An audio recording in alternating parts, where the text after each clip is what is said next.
I always knew my family didn't understand me. Not really. Growing up, I was the quiet one.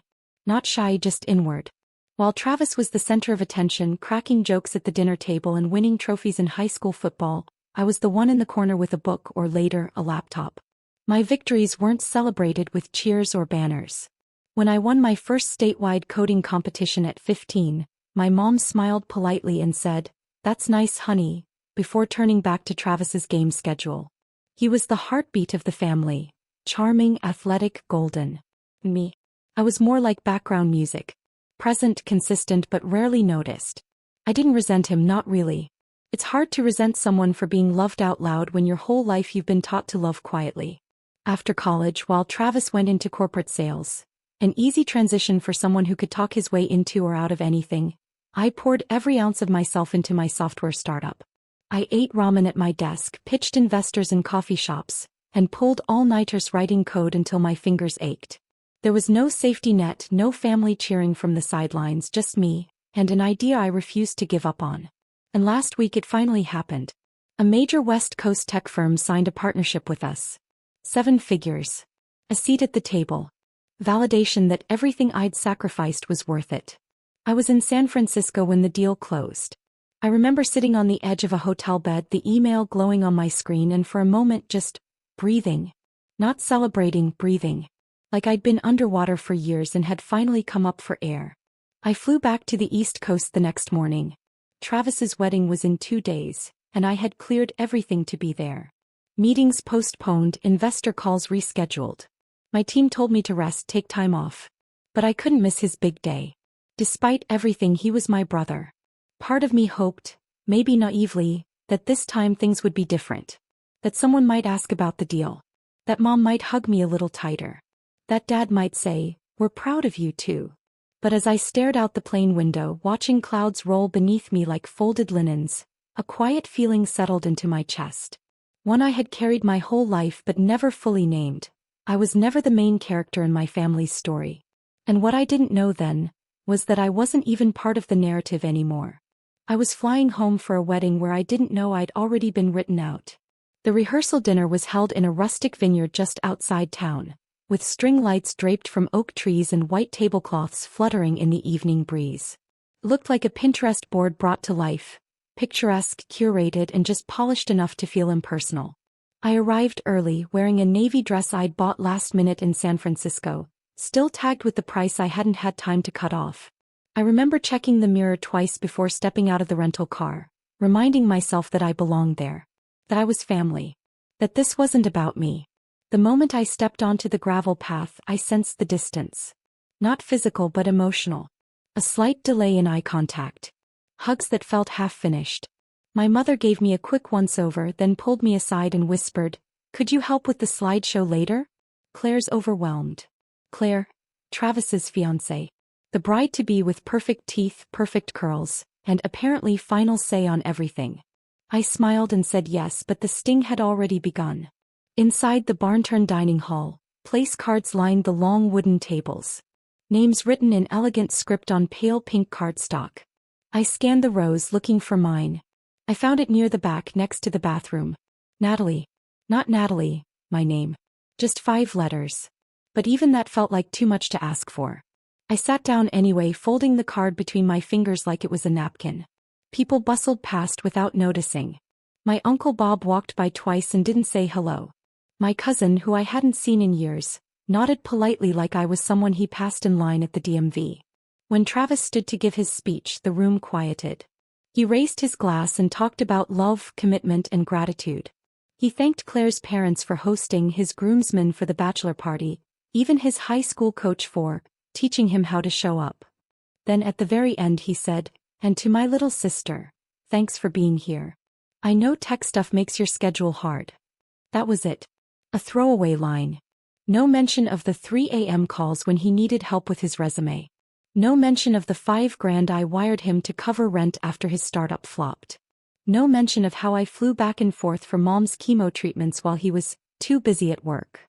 Just a nod, a one-liner like I was a distant acquaintance who happened to show up. I clapped with everyone else. Smiled. Took a sip of my wine. But something cracked, clean and deep in a part of me I thought had long since gone numb. Later that night, Claire handed me an updated copy of the wedding program. Small changes, she said with a bright smile. Just layout stuff. I flipped to the bridal party page. My name wasn't under Maid of Honor anymore. It was at the bottom. Guest of the groom. At first I thought it was a mistake. A formatting error. But no, it was deliberate. Precise. Quietly cruel. I walked outside, the cool air biting at my arms. I found Travis standing near the catering truck, laughing with one of his friends. What happened to my title? I asked, trying to keep my voice steady. He looked at me unfazed.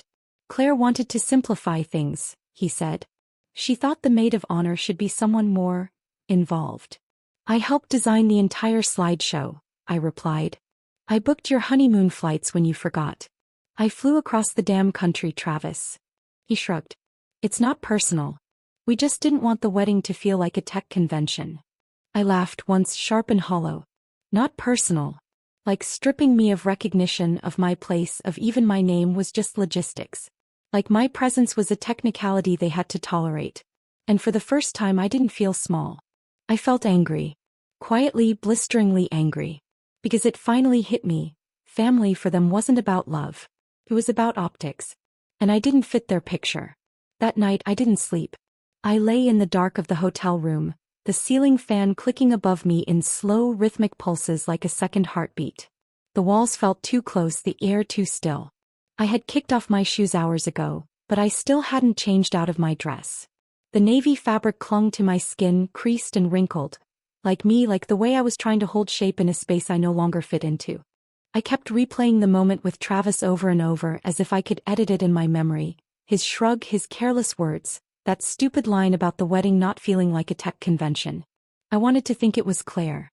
I wanted to believe she was the one pushing me out and Travis was just going along with it, caught in the orbit of planning stress and champagne toasts. But deep down I knew better. This wasn't new. This was exactly how it had always been. I had just never let myself name it before. When we were kids, Travis could do no wrong.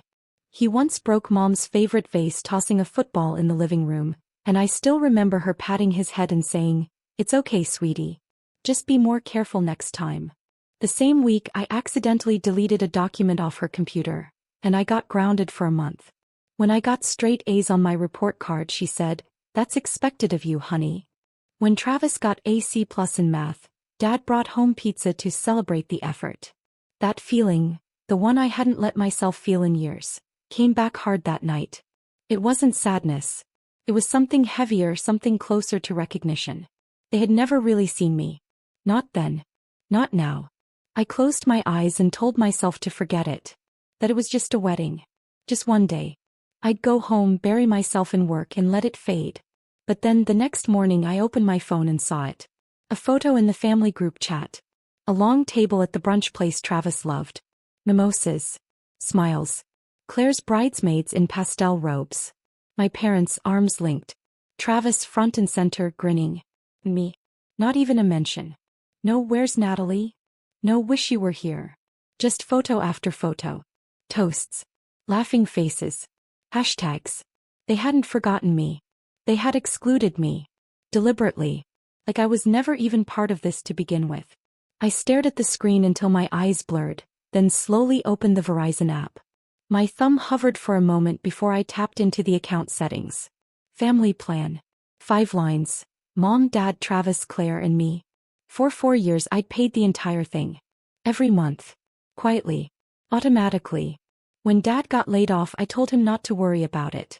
When Travis's startup folded I picked up his line without a second thought. Claire got added last year when her old plan expired. Nobody asked. They just sent me the login like it was expected. And for years I just said yes. Said nothing. Because that's what you do when you love people, right? You cover the gaps. You fill the silences. You give and give and give until maybe, just maybe, they'll see you. I stared at the list one last time, then tapped remove line. 1, 2, 3, 4. Then finally cancel plan. A confirmation screen popped up. Are you sure you want to proceed? Yes. I was sure. I didn't feel vindictive. I didn't feel cruel. I felt awake. For the first time in my life I wasn't begging to belong. I was drawing a line.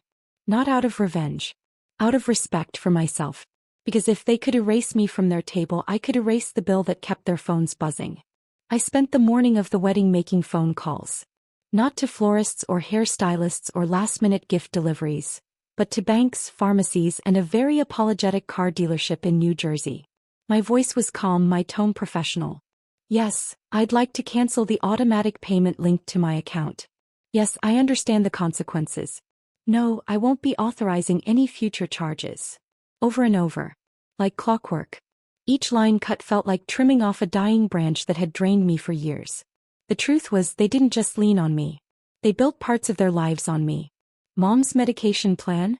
I'd been covering the copays since 2021. Dad's new Ford F-150? I'd quietly signed as a co-signer and made the down payment so his shaky credit wouldn't get in the way. Travis's emergency dental bill after a rough weekend in Vegas? That was me too. I'd Venmo'd the dentist and told him not to worry about paying me back. He never did.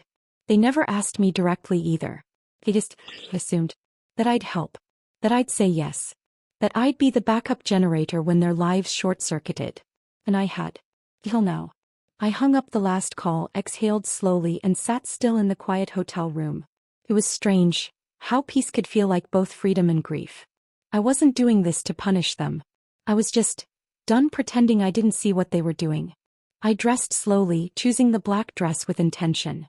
It wasn't flashy, no lace, no shimmer. Just smooth lines, long sleeves, and an open back. Understated but striking. A quiet kind of statement. I arrived at the church just before the ceremony began. An usher glanced at my name, checked his list, then gestured toward the far right side of the room. Back row. I didn't argue. I walked past rows of guests I barely knew, their perfume too sweet and smiles too sharp. Past the family rows, past my own parents who didn't even turn around. I sat down in the last pew alone and folded my hands in my lap. No mic was set up for my toast. No reserved sign on any chair for me. No acknowledgement in the program. I was listed as sibling of the groom. Not even by name. I didn't come to be seen. I came to see. From the shadows I watched Travis at the altar. His jaw was tight the way it always got when he was nervous. Claire glowed. My parents looked like royalty, seated up front with matching grins and coordinated outfits. Everything was perfectly polished, filtered. As the ceremony began, I let the words drift past me. Vows. Rings. Readings. I focused instead on the details. The tiny twitch in Claire's left hand when she adjusted her veil.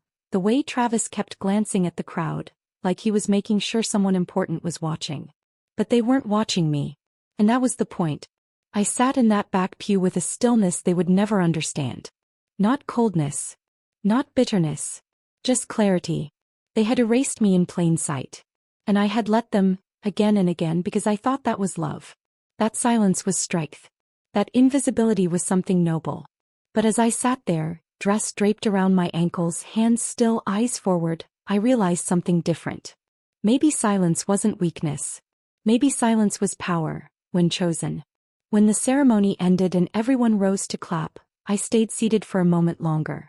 Just long enough to let it all settle. Just long enough to let the applause swell and fade like a wave I refused to ride. At the reception, I was placed at a table near the back again. This time next to two distant cousins I hadn't seen since high school. They chatted about traffic and house renovations. One of them asked if I still did computer stuff. I smiled politely, said yes, and kept sipping my wine. I didn't mention the merger. Or the acquisition offers. Or the Forbes article. I didn't need to. Because I wasn't there for applause. I was there to observe. To see how long they could go on pretending I didn't matter, and more importantly, to see how long it took them to realize that the scaffolding they'd built their comfort on was quietly disappearing. No power. That would come later. No access to their medication. They'd feel it soon. No more rescue texts to me when rent was due or the fridge broke or the Wi-Fi cut out. They were on their own now. And I'd said nothing. Not because I had nothing to say, but because I finally knew. I didn't need to prove my worth to people who only saw it when it served them. They may have tried to write me out. But I wasn't gone. I was just getting ready to turn the page. Dinner was just beginning. Waiters in white jackets swept through the room like synchronized dancers, placing salads in front of guests and refilling champagne flutes with soft, practiced ease. The head table gleamed under the chandelier light, Claire's sequined gown catching every flicker, Travis sitting tall beside her, soaking in the attention.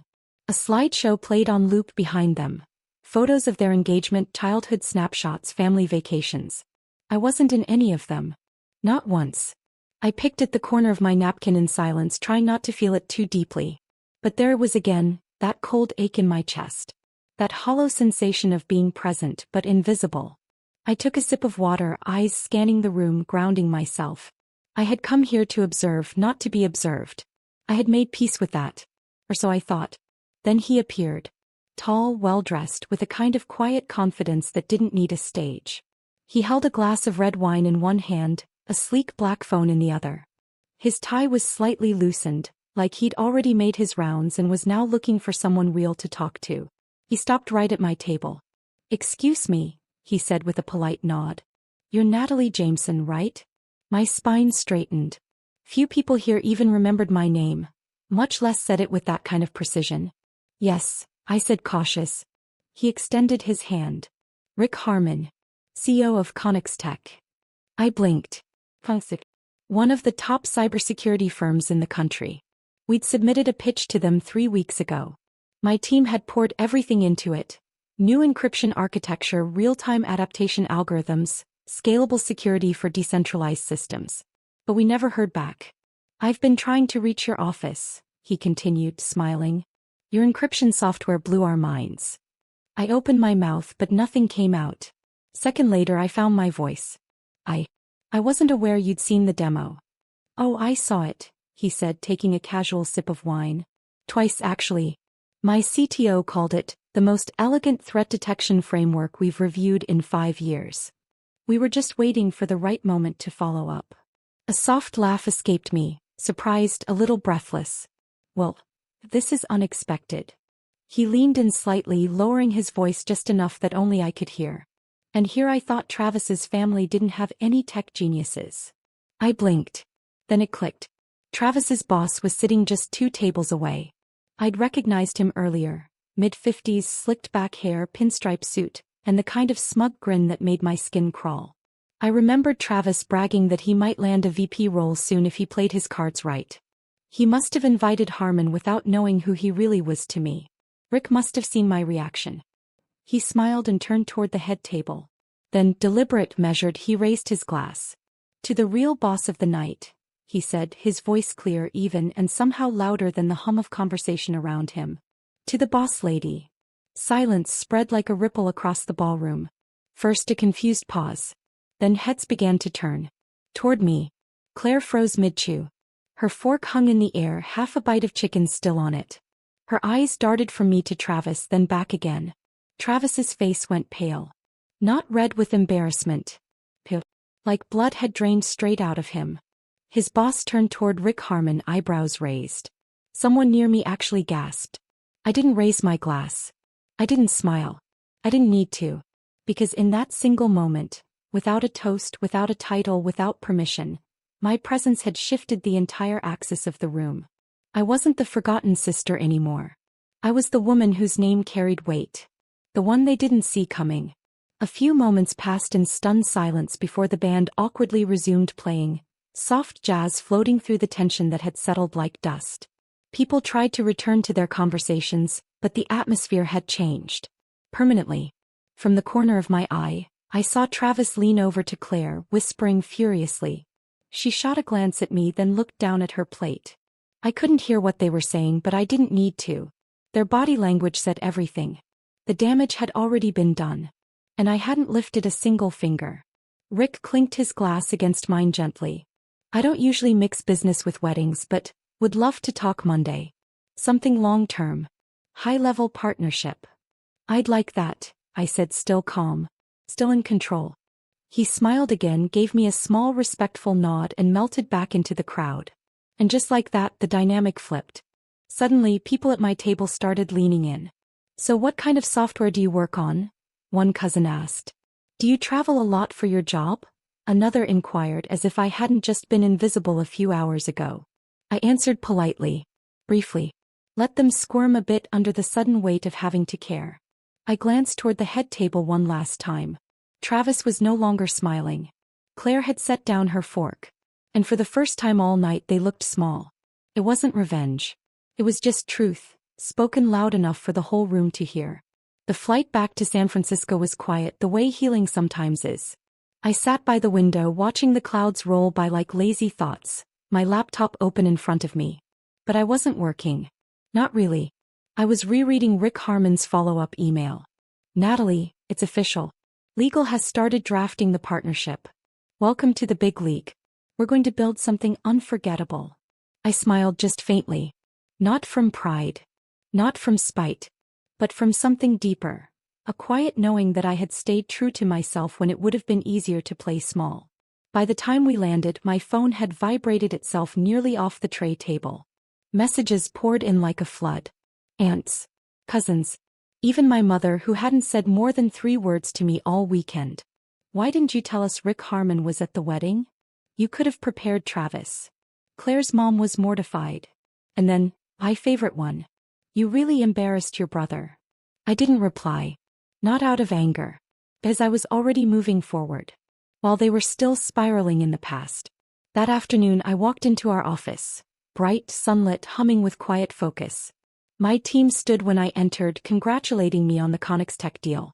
We ordered coffee from the place down the block. Laughed. Took a team photo with the caption, "Not bad for a tech convention." A week passed. One morning while sorting through my mail, I saw an envelope in Travis's handwriting. No return address. I debated throwing it out, but curiosity won. Inside was a simple card. No, dear Natalie. No sign off. Just one scribbled sentence in smudged ink. Wish we treated you better. I read it once. Then again. It wasn't an apology. It was a realization years too late. I didn't cry. I didn't get angry. I folded the card once, neatly, and placed it in the bottom drawer of my desk next to old tech specs and meeting notes from my first pitch deck. That drawer had once been filled with things I thought I had to prove. Now it held reminders of the things I'd outgrown. Later that day, as I stepped into a conference room to present to our newest investor, I passed by a digital frame cycling through press clippings. Forbes, Natalie Jameson, the woman redefining cybersecurity with grace and grit.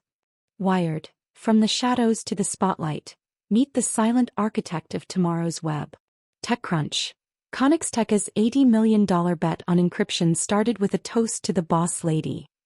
My assistant poked her head in, grinning. They're ready for you. I nodded and stepped forward, heels clicking against polished concrete. No spotlight. No orchestra. Just quiet competence and the respect I'd earned, not asked for. I wasn't the afterthought anymore. I wasn't the girl seated by the bathroom or the name they typoed on a card, or the sister they left out of brunch. I was the founder. The partner. The leader.